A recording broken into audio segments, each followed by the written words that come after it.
Let's think about calculating torque. I have a force F being applied to an object, and that object is pivoted at a point Q.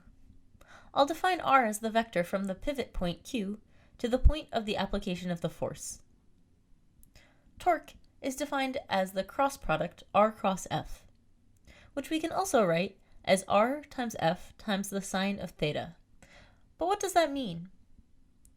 I'll introduce two different intuitive ways of understanding this mathematical expression.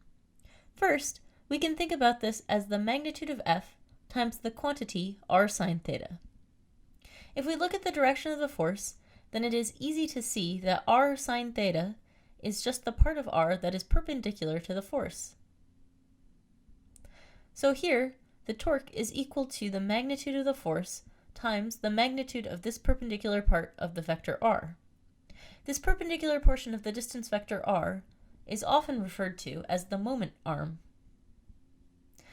We can instead group F with sine theta.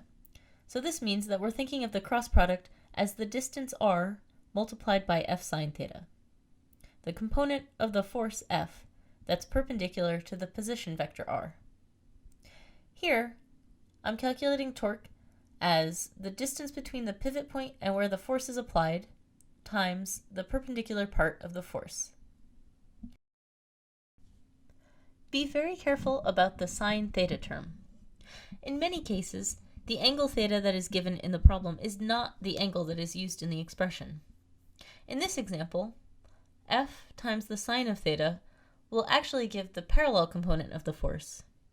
Therefore, it is much better to remember to take the perpendicular component rather than just memorizing sine of theta.